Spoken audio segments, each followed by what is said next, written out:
اور تمہیں مدینے کی گلی کا واقعہ سنا۔ ایک عورت ہے، مسجد نبوی میں نماز پڑھنے جاتی ہے۔ یہ حضرت عمر کے دور خلافت کی کہانی ہے۔ تو ایک نوجوان راستہ روک کے کھڑا ہو جاتا ہے۔ ایک دن اس عورت نے رک کر کے کہا کہ میں کتنے دنوں سے دیکھ رہی ہوں کہ تم میرے راستے میں مزاحم ہوتے ہو، کیا ماجرا ہے؟ اس نے کھل کے بات کی کہ میں تیرا چاہنے والا ہوں اور تجھے حاصل کرنا میری زندگی کی معراج ہے، اور تیرے لیے آسمان سے تارے بھی توڑنے پڑے تو گریز نہیں کروں گا۔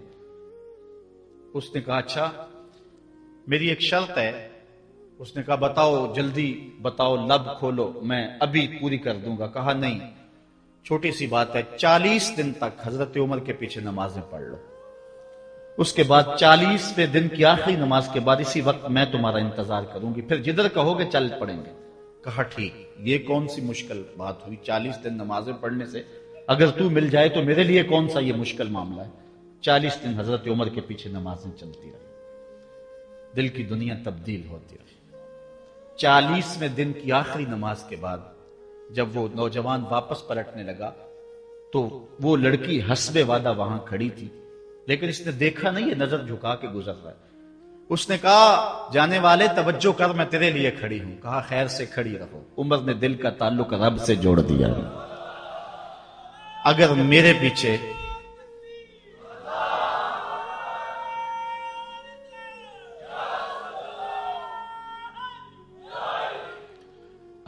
پیچھے ایک بندہ 40 سال نماز پڑھتا رہے اور اس میں تبدیلی پیدا نہ ہو تو پھر مجھے شرم آنی چاہیے کہ نہیں آنی چاہیے؟ یار یہ تو میں ایک امام کی بات سنائی ہے، آؤ تمہیں دلی کے ایک مانگت کی کہانی سناؤ۔ دلی کی جامع مسجد کی سیڑھیوں پہ ایک مانگنے والا بیٹھا ہوا ہے۔ ایک بہت بڑا انگریز افسر مسجد کی وزٹ کے لیے آیا، اس نے ہاتھ پھیلا دیا، اس نے اپنی جیب سے پرس نکال کر کے چند روپے اس کی جیب میں رکھے، دوبارہ جب پرس ڈالنے لگا تو پرس گر گیا۔ اس مانگنے والے نے وہ پرس اٹھا کے سنبھال لیا۔ خیر کچھ وقت گزرا، 1 سال کے بعد دوبارہ وہی افسر اس مسجد کی زیارت کے لیے، مسجد کو دیکھنے کے لیے، سیر کے لیے دوبارہ آیا تو فقیر نے پہچان لیا کہ یہ وہی ہے۔ اس نے کہا بابو جان ذرا 2 لمحوں کے لیے رکنا۔ کہا کیا ماجرا ہے؟ کہا بس 2 لمحوں کے لیے۔ دوڑ کے گیا، اپنی کٹیا سے وہ پرس نکال کے لے آیا اور اس کے ہاتھ میں کہا کہ پچھلے سال آپ آئے تھے، آپ کا یہ پرس گر گیا تھا آپ کی جیب سے، میں ڈھونڈتا رہا لیکن آپ نہیں مل پائے، میں نے سنبھال کے رکھا تھا کہ شاید دوبارہ کبھی ملیں تو میں ان کو دے دوں گا۔ اس کی آنکھیں پھٹی کی پھٹی رہ گئی۔ اس نے کہا جو ٹگا ٹگا مانگ رہا ہے، اتنا قیمتی پرس اور اس میں اتنی رقم، تو آسودہ زندگی گزار سکتا تھا، تو یہ پرس واپس کیوں کر رہا ہے؟ اس نے کہا مانگنے کی بات اور ہے لیکن یہاں ماجرا اور ہے۔ اس نے کہا کیا ماجرا ہے؟ اس نے کہا کہ اگر تیرا پرس میں سنبھال لیتا، رکھ لیتا، کام آ جاتا، 4 دن کی زندگی عیش سے گزر جاتی، لیکن مسئلہ یہ نہیں ہے، مسئلہ یہ ہے تو عیسائی ہے اور میں حضور کا غلام ہوں۔ کل قیامت کے دن اگر تیرے نبی حضرت عیسیٰ نے میرے نبی کے سامنے شکایت لگا دی کہ آپ کے امتی نے میرے امتی کا پرس چرایا تھا، تو پھر میرے نبی کو تیرے نبی کے سامنے شرمندگی اٹھانی پڑے گی۔ تو میں مانگت ضرور ہوں، بے غیرت نہیں ہوں کہ اپنے نبی کو تیرے نبی کے سامنے شرمندہ کروں۔ یہ تو مانگتوں کی کہانی ہے، آج تو بادشاہ لوٹ رہے ہیں، آج تو پیٹ بھاری نہیں رہے ہیں اور ہم کہتے ہیں ٹکڑے ٹکڑے کر دیں گے، یہ زبانی دعوے ہیں، جمع خرچ ہیں۔ ایسا نہیں ہوگا، آؤ اپنے اندر تبدیلی پیدا کریں۔ ہم اپنی ماضی کی تاریخ پڑھتے ہیں تو حیرت زدہ ہو جاتے ہیں، لوگوں میں کتنی اخلاقی بلندی تھی، آج ہمارے اخلاق لٹ گئے، آج ہمارا کردار نہیں رہا، ہم مدینے کی گلی میں پھر دوبارہ چلتے ہیں۔ حضرت عمر رضی اللہ تعالیٰ عنہ کا دربار لگا ہے، ایک شخص کو پکڑ کر لوگ لے آتے ہیں کہ شخص نے ہمارے باپ کو قتل کر دیا۔ حضرت عمر رضی اللہ تعالیٰ عنہ نے پوچھا کیا ماجرا ہے بھائی؟ اس نے کہا جی واقعی میں ان کے باپ کا قاتل ہوں، لیکن میں نے قصداً قتل نہیں کیا، ہوا یہ کہ میں ایک مسافر ہوں، جا رہا تھا، راستے کے اندر سبز چراگاہ تھی، میرا اونٹ بھوکا تھا، اس چراگاہ میں داخل ہو گیا، اس کے بوڑھے باپ نے پتھر اٹھایا اور میرے اونٹ کو مارا، اس کی آنکھ نکل گئی، مجھے بڑا غصہ آیا، میں نے وہی پتھر اٹھا کر اس کے باپ کو دے مارا، لیکن وہ ایسے ٹکانے پہ لگا کہ اس کا باپ فوراً فوت ہو گیا۔ میرا قصد اور ارادہ نہیں تھا، لیکن بہرحال میں اس بات کا اقراری ہوں کہ میں نے اس کے باپ کو قتل کر دیا ہے۔ آپ جو حکم سنائیں میں اس کو قبول کروں گا، لیکن میں ایک مہلت مانگتا ہوں کہ میرے دوست، میرے بھائی کی کوئی رقم میرے ذمے ہے، میرے پاس اس نے امانت رکھی ہوئی ہے، اور وہ مجھے پتا ہے کہ میں نے کہاں چھپا کے رکھی ہوئی۔ اگر آپ فیصلہ کر دیتے اور میری گردن کاٹ دی جاتی ہے تو وہ امانت جو میں نے رکھی ہوئی ہے سنبھال کر کے، میرے علاوہ کوئی جانتا بھی نہیں ہے، تو وہ اس تک کون پہنچائے گا؟ اگر آپ مجھے 3 دن کی مہلت دے دیں تو میں جا کر کے اس کی امانت اس کو واپس کر کے پھر واپس آؤں گا، پھر یہ پھندا پھانسی کا میں اپنے گلے میں ڈلوانے کے لیے تیار ہوں گا۔ حضرت عمر رضی اللہ تعالیٰ عنہ نے فرمایا کہ کوئی شخص تیری ضمانت دے دے تو ہم تجھے چھٹی دینے کے لیے تیار ہیں۔ اس نے دائیں بائیں دیکھا، پورے مدینے میں اس کا کوئی شناسہ ہی نہیں تھا، واقف ہی نہیں تھا، ایک اجنبی شخص تھا۔ حضرت ابو ذر غفاری کھڑے ہو گئے، کہا حضرت عمر میں اس کی ضمانت دیتا ہوں۔ ضمانت دے دی گئی، وہ چلا گیا۔ تیسرے دن وعدے کا جو وقت تھا، لوگ جمع ہو گئے، دربار لگ گئے، ابھی تک آنے والا نہیں آیا۔ لوگوں نے کہا ابو ذر تو نے غلطی کی ہے، ایک اجنبی کی ضمانت دی اور ابھی تک وہ نہیں آیا، اور میاں صاحب فرماتے ہیں ایک بار جو پھائیں اڑ جاندے اور پھر کدی نہ پھنس دینے۔ ظاہر ہے وہ چلا گیا، واپس تو نہیں پلٹ کے آئے گا، اسے پتا ہے کہ آگے سیدھی سیدھی میری موت ہے، تو تم نے یہ کیا غلطی کی؟ خیر آپ نے فرمایا کہ اگر وہ نہ آیا تو یہ پھانسی کا پھندا میرے گلے میں ڈال لینا، لیکن بہرحال میں نے اس کی ضمانت دی۔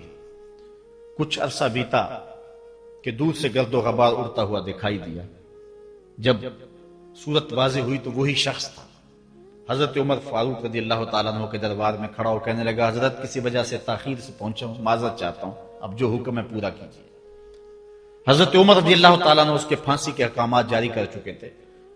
آپ نے فرمایا کہ ابو ذر یہ بتا کہ تو نے اس کی ضمانت کیسے دی جب تو اسے جانتا نہیں تھا؟ تو سنو حضرت ابو ذر غفاری نے کیا کہا۔ کہا ایک اجنبی میرے محمد کے مدینے میں پناہ مانگ رہا تھا اور اس نے چاروں سمت دیکھا اور کوئی شخص نہیں تھا جو اس کو امان دیتا اور اس کی ضمانت دیتا، تو میں نے اس لیے ضمانت دے دی کہ نہ بھی آیا تو اپنی جان چلی جائے گی، کل کو یہ تو نہیں کہے گا کہ محمد کے مدینے میں کسی نے ضمانت مانگی تھی، پورے شہر میں کوئی ضمانت دینے والا نہیں تھا۔ اس کو کہا کہ انہوں نے تو ضمانت دے دی، میاں اب تو بتا کہ تو چلا گیا تھا، تجھے جانتا کوئی نہیں تھا، نہ پلٹ کے آتا تو تجھے کوئی پوچھنے والا نہیں تھا، تو نے یہ دوبارہ موت کے منہ میں کیوں اپنا سر رکھا ہے؟ تو اس نے کہا کہ میں نے کہا کہ ایک اجنبی کی ضمانت ایسے شخص نے دی ہے جو مجھے جانتا بھی نہیں ہے، اور اگر میں نہ گیا تو لوگ قیامت تک اجنبیوں پر بھروسہ نہیں کریں گے کہ اجنبی یوں سلوک کیا کرتے ہیں۔ تو حضرت عمر رضی اللہ تعالیٰ عنہ اس کے پھانسی کے احکام جاری کیے، تو جن کے باپ کو قتل کیا تھا وہ بیٹے کھڑے ہو گئے، کہنے لگے تاریخ کی کالک ہم اپنے منہ پہ ملیں گے، ہم بھی اپنے باپ کے قاتل کو معاف کر دیتے ہیں۔ یہ ہماری تاریخ ہے، یہ ہماری کہانی ہے، لیکن آج ہم کس جگہ پہ کھڑے ہیں اور کیا ہماری صورتحال ہے؟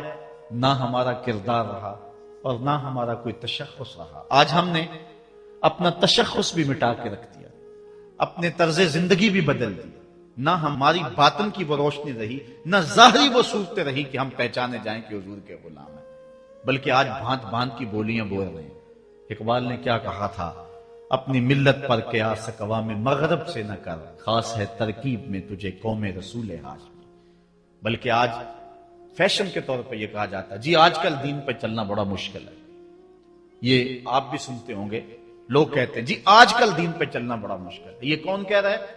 جو مسجد میں آتا ہے تو موسم کے مطابق گرم اور سرد پانی دستیاب ہے، اس کے لیے ماحول ہے، اس کے لیے خوبصورت قالین بچھے ہوئے ہیں، مخملی مسلح رکھے ہوئے ہیں، جو نرم اور گداز مسلوں پہ پیشانی رکھ کر کے سجدہ کرتا ہے، وہ بطور فیشن کہہ رہا ہے جی آج کل دین پہ چلنا بڑا مشکل ہے۔ میں اس کے جواب میں کہا کرتا ہوں میاں تیرے لیے مشکل ہے یا کربلا والے حسین کے لیے مشکل تھا؟ انہوں نے تو نہیں کہا کہ دین پہ چلنا مشکل ہے. تیرے لیے مشکل ہے دین پہ چلنا، یہ حضرت بلال حبشی کے لیے مشکل تھا، جنہوں نے تپتی ہوئی ریت پہ سجدے کیے، گلے میں رسا ڈال کر کے گھسیٹا گیا، اور انہیں پاؤں میں زنجیریں ڈال کر کے مکے میں کھینچا گیا، ہاتھوں اور پاؤں میں میخیں ٹھونک دی گئی، چکی پسرائی گئی، لیکن بلال ہیں کہ آگے مسکرا رہے ہیں. کسی نے گزرتے ہوئے کہا بلال عجیب تماشا ہے، عجیب کہانی ہے کہ وہ تمہیں مار رہے ہیں اور تم آگے سے مسکرا رہے ہو. تو سنو حضرت بلال نے کیا جواب دیا. حضرت بلال فرمانے لگے میاں تم جاؤ نا بازار میں مٹی کا برتن بھی خریدنے. مظاہرہ محبت میں شامل ہو گیا اور حضور کے وضو کا پانی اس کے ہاتھ سے مس ہو گیا اور اس نے برکت سے اپنے منہ کے ساتھ مل لیا ہے. تو اس کا یہ مطلب نہیں ہے کہ جو باقی اعمال ہے ان سے ان کو چھٹی مل گئی. یہ مفہوم ہے اس حدیث کا. اگر کوئی بندہ محفل میلاد منعقد کر لیتا ہے، دیگر امور مستحبات کی ادا کرتا ہے، تو اس کا یہ مطلب نہیں ہے کہ اب نماز نہ پڑھے اس کو کوئی پرواہ نہیں ہے، وہ بخشا گیا ہے. جس طرح کہ آج کل ہمارے ثنا خان جو ہے تاثر دیتے ہیں کہ جو محفل میلاد میں آ گیا وہ بخشا گیا. اللہ تعالیٰ چاہے اس کے لیے کوئی مشکل نہیں ہے، لیکن جو دین ہے اس دین کو ہلکا کرنے والی بات ہے. بلکہ آج کل تو ممبر و محراب پر جنت اور دوزخ کا مذاق اڑایا جا رہا ہے. ایک بندہ کہہ رہا ہے کہ ہوئے تو کیڑی جنت دا کرنا ہے تذکرہ. میں نے کہا میاں اسی جنت کا جس جنت کے لیے حضور لمبے لمبے ہاتھ اٹھا کے دعا مانگا کرتے تھے اور فرماتے جب اللہ سے مانگو تو جنت الفردوس مانگو. اور ایک بولا کہ مجھے دیکھ کر جہنم کو بھی آئے پسینہ. ہمارے استاد فرمایا کرتے تھے بیٹے تیرے منہ میں آج طوطی بولتا ہے جو مرضی کہہ لے، یہ تو کل قیامت کے دن پتا چلے گا کہ پسینہ کس کو آتا ہے، تجھے آتا ہے یا جہنم کو آتا ہے. ایک بولا کہ قبر دا خوف دے دے کے لوکی مینو ڈرانے نے. لوگ کون ہے ڈرانے والے؟ تبشیر اور تنذیر یہ نبی کا منصب ہے. نبی کی شان ہے مبشر اور نذیر، یہ نبی کی شانیں. حضور نے ڈرایا بھی ہے، حضور نے بشارت بھی دی ہے، لیکن اس بات کا منبر پہ بیٹھ کر کے تمسخر اڑایا جا رہا ہے اور لوگوں کو بے عملی کی طرف لے جایا جا رہا ہے. اس لیے آپ اس بات پہ غور کریں، اس بات پہ توجہ کریں. قیامت کے دن یہ لوگ کام نہیں آئیں گے، یہ پلہ چھڑا جائیں گے اور کہیں گے کہ جو ہے وہ ہم نے ان کو نہیں کہا تھا. بلکہ جو بت جن کو لوگ پوچھتے ہیں اور جن لوگوں کی لوگ پرستش کرتے ہیں وہ بھی کل قیامت کے دن کہیں گے کہ ان کو عقل نہیں تھی، ان کو سمجھ نہیں تھی. تو وہ عذر مقبول نہیں ہوگا کہ ہم ان کے کہنے پہ جو ہے وہ پوجا شروع کی. اس لیے اگر کوئی شخص تمہیں عمل سے بے رغبت کرنا چاہتا ہے اور تبشیر و تنذیر کو تمہاری نظر میں ہلکا کر دینا چاہتا ہے اور تم اس کے اس انداز سے عبادت کو ہلکا سمجھنے لگ جاتے ہو، تو کل قیامت کے دن کوئی عذر مسموع نہیں ہوگا. اللہ نے عقل دی ہے، اللہ نے سمجھ دی ہے. اگر آج کوئی پیر کہتا ہے کہ اگر میرے مرید ہو گئے ہو تو تمہیں عمل کی ضرورت ہی کوئی نہیں ہے، اور بندہ جو ہے اس کے لارے پہ عمل چھوڑ دیتا ہے، تو اس کا یہ مطلب نہیں ہے کہ کل صرف پیر پہ ساری بات ڈال دی جائے گی اور وہ بچ جائے گا، وہ بھی ساتھ لگنا جائے گا.